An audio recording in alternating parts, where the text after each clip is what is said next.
Village food with Rupsana. আমি সেই রূপসানা আবার নিয়ে চলে এলাম প্রত্যেক দিনের মতন ঘুগনি রেসিপি নিয়ে।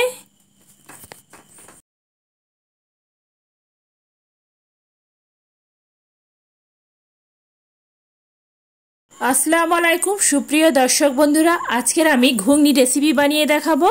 তার জন্য আমি এখানে নিয়েছি 300 গ্রাম মটর। এই মটরটা আমি এখানে সকালে ভিজিয়ে রেখেছিলাম আর মটরগুলো সুন্দরভাবে ফুলে গেছে। মটরগুলো সেদ্ধ করার জন্য এখানে একটা কড়া বসিয়ে দিয়েছি আর কড়াতে আগে থেকে ধুয়ে রাখা মটরগুলো এখানে আমি পানি সমেত আমি এখানে কড়ার মধ্যে দিয়ে দিলাম। এবার আমি মটরের মধ্যে দিয়ে দিচ্ছি এখানে 1 চুটকি হলুদের গুঁড়ো আর দিচ্ছি স্বাদ অনুযায়ী নুন। হলুদ আর নুনটা দিয়ে এটা আমি প্রায় 15 থেকে 20 মিনিট ধরে আমি এটা ভালো করে সেদ্ধ করে নেব মটরটা। 20 মিনিট পরে আবার ঢাকাটা তুলে নিচ্ছি আর দেখতে পাচ্ছেন বন্ধুরা, এখানে মটরটা আমার সুন্দরভাবে কিন্তু সেদ্ধ হয়ে গেছে। একটা মটরকে আমি তুলে দেখাচ্ছি।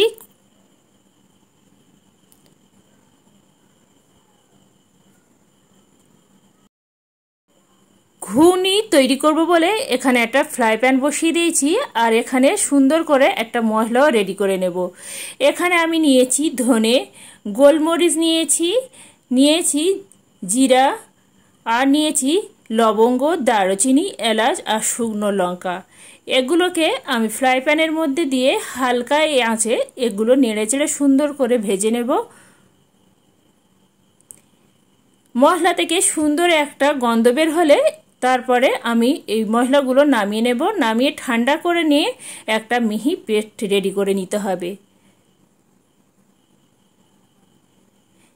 এখানে আমি একটা কড়া বসিয়ে দিয়েছি আর কড়ার মধ্যে বেশ কিছুটা পরিমাণে সরিষার তেল দিচ্ছি।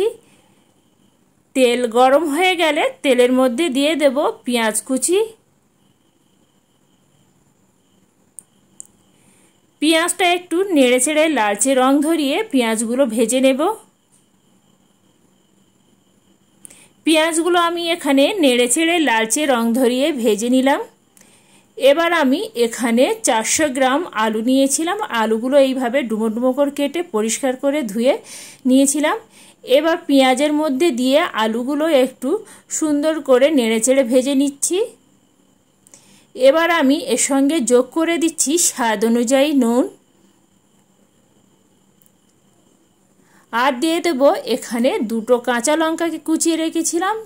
কাঁচা লঙ্কাগুলো দিয়ে দিলাম। নুন, কাঁচা লঙ্কা আর পেঁয়াজের সঙ্গে আলুটা সুন্দর করে আবারও নেড়েচেড়ে নিলাম। এইভাবে একটু সময় নিয়ে আঁচটা মিডিয়ামে রেখে আলুগুলো একটু ভেজে নিচ্ছি। এবার আমি দিয়ে দিচ্ছি এখানে টমেটো কুচি। টমেটোটা দিয়ে আবারও আলুর সঙ্গে একটু নেড়েচেড়ে ভেজে নিতে হবে। এবার আমি যোগ করে দিলাম এখানে 1 চা চামচ উঁচো করে নিয়েছি আদা রসুন। 1 চা চামচ হলুদের গুঁড়ো দিয়ে দিলাম। হলুদের গুঁড়ো আদা রসুন দিয়ে আবারও আলুর সঙ্গে সুন্দর করে কষিয়ে নিতে হবে।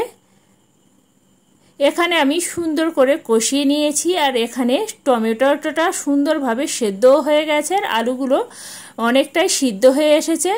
এবার আমি এখানে যোগ করে দিলাম জিরার গুঁড়ো 1 চা চামচ, মরিচের গুঁড়ো 1 চা চামচ দিয়ে আবারও আলুর সঙ্গে সুন্দর করে এইভাবে কষিয়ে নিতে হবে। যত সুন্দরভাবে কষানো হবে বন্ধুরা, এই ঘুগনির স্বাদ কিন্তু দ্বিগুণ বেড়ে যাবে।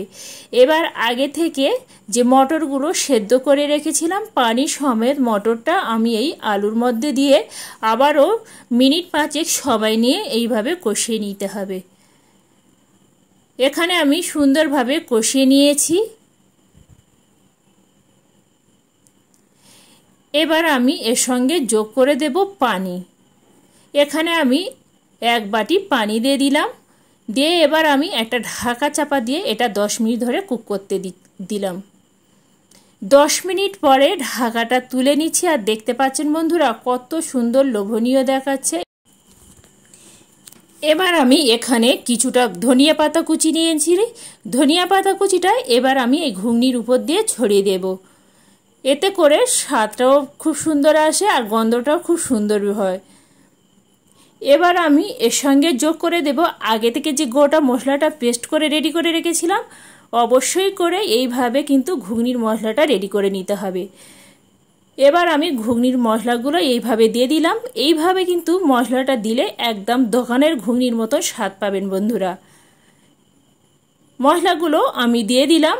দিয়ে দেওয়ার পরে ঢাকা দিয়ে আরও 3 মিনিট রেখে দেব আমি এখানে। এতে করে মশলাগুলো সমস্ত জায়গায় পৌঁছে যাবে।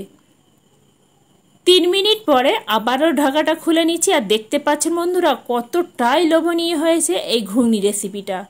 বন্ধুরা আজকেকার এই ঘুগনি রেসিপিটি যদি ভালো লেগে থাকে বন্ধুরা একটা লাইক করবেন। লাইক করে আমার সাথে থাকবেন। এইভাবে নিত্য নতুন আর সহজ সহজ রেসিপি পেতে গেলে অবশ্যই করে আমার চ্যানেলটি কিন্তু সাবস্ক্রাইব করে রাখতে হবে।